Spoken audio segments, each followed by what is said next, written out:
Hello friend, welcome back to my channel Pritikona short ভিডিওতে তোমাদের সবাইকে স্বাগত। আর একটা নতুন ভিডিও নিয়ে তোমাদের সবাইকে নিয়ে শুরু চলে এসেছি। তো আজকের ভিডিও খিচুড়ি বানাবো, খিচুড়ি, বেগুন ভাজা আর পাঁপড়। তো চলো আমি প্রথমে পুরো ভিডিওটি স্কিপ না করে পুরোটা দেখতে থাকো। আমি খিচুড়িটা কীভাবে বানাই তোমরা অবশ্যই এইভাবে বাড়িতে বানিয়ে দেখবে, তোমাদের অবশ্যই ভালো লাগবে। আমি এইভাবেই বানাই, তো তোমরা কীভাবে বানাও অবশ্যই কমেন্ট করে জানিও।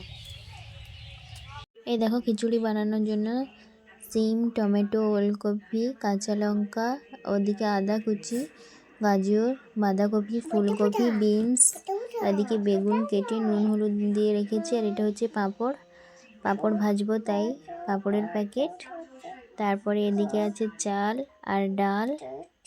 চালটা 1 বাটি নিয়েছি, অনেক সবজি পড়বে তো তাই অনেকটা পরিমাণ হয়ে যাবে, তাই চালটাও নিয়েছি।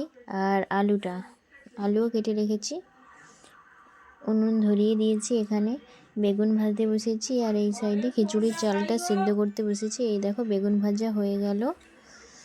তারপরে বেগুন ভাজা কমপ্লিট। এরপরে একটা একটা সবজিগুলো সব তেলে ভেজে নেব, যে সবজিগুলো কেটে রেখেছিলাম।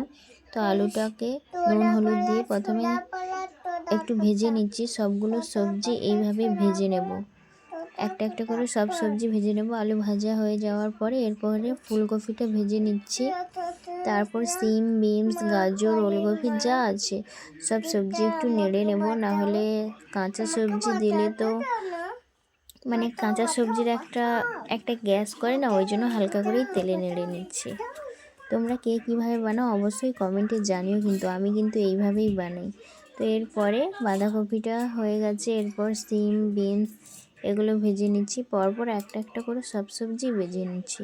তোমরা সব সবজি একসঙ্গে ভাজো না তোমরা ভাজোই না কাঁচাগুলো দিয়ে দাও, অবশ্যই তোমরা কমেন্ট করে জানিও কে কীভাবে রান্না করো। আমি তো এইভাবে রান্না করি। এবার আমি কিন্তু আগে খিচুড়ি রান্না করিনি, আগে একবার রান্না করেছিলাম, এটা নিয়ে 2বার রান্না করছি।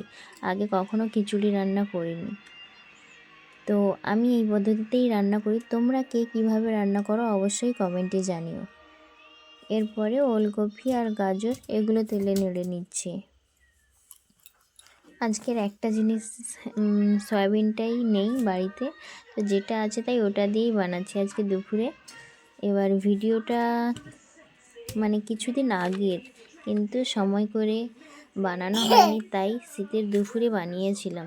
এরপর বাঁধাকপিটাও একটু নেড়ে নিচ্ছি। এবার বাঁধাকপিটা তো দেওয়ার সঙ্গে সঙ্গেই মানে মিশে যাবে খিচুড়ির মধ্যে, তাই এটা শেষেই দেওয়া হবে, তবুও একবার নেড়ে নিয়েছিলাম। এই দেখো সব রকম সবজি নাড়া হয়ে গেছে। এরপরে খিচুড়ির চালটাও সেদ্ধ হয়ে গেছে।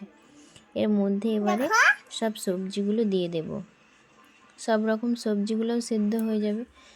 আর চালটা তো প্রায় সেদ্ধ হয়ে এসছে, সবজিটা আর চালটা যতটুকু বাকি আছে ওগুলো সেদ্ধ হয়ে গেলেই হয়ে যাবে।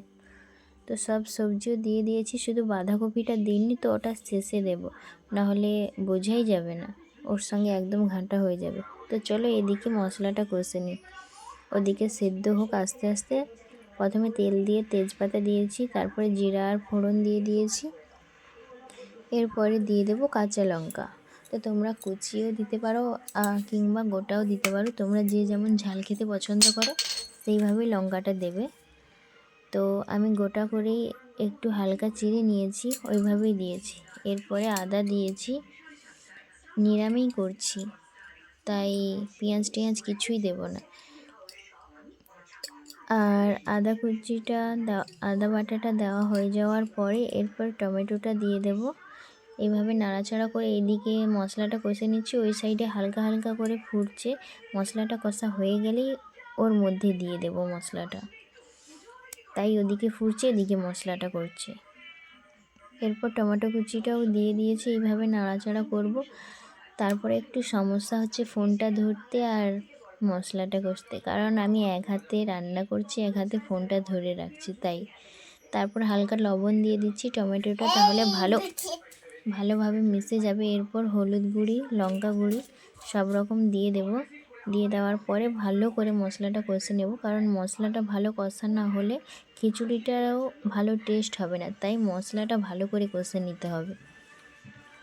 তারপর মশলাটা ভালো করে কষা হয়ে গেলে এর মধ্যে খিচুড়িটা ঢেলে দিতে পারো, কিংবা মশলাটাই খিচুড়ির মধ্যে ঢেলে দিতে পারো।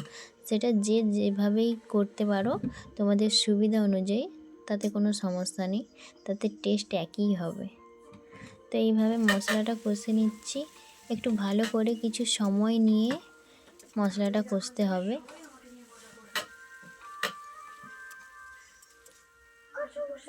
ভালো করে নাড়াচাড়া করে ওই দিকটা দেখি খিচুড়িটা সেদ্ধ হয়েই গেছে। এরপর মশলাটা ওর মধ্যে আমি দিয়ে দিলাম।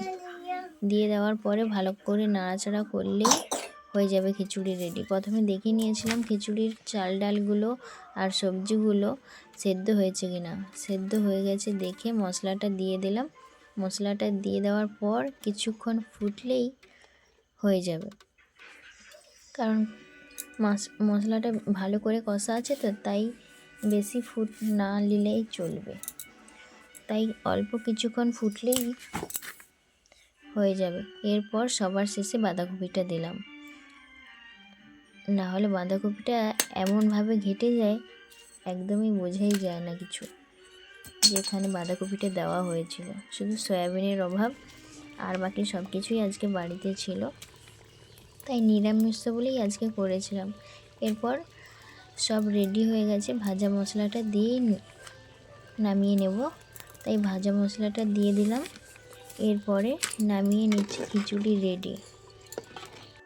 দেখো নামিয়ে নিয়েছি, কেমন দেখতে হয়েছে বলো। তোমরা তো আর টেস্ট করতে পারবে না, তাই দেখেই বলো কেমন হয়েছে। তো খিচুড়ি রেডি, বেগুন ভাজাও তৈরি, শুধু পাঁপড়টা ভাজা বাকি আছে। ওটা ভাজা হয়ে গেলেই রান্না কমপ্লিট আজকে দুপুরের।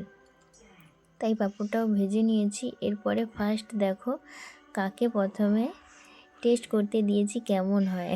সবথেকে বড় মানুষ বাড়ির, তাই বলছি যে তুই ফার্স্ট খেয়ে দেখ কেমন হয়েছে।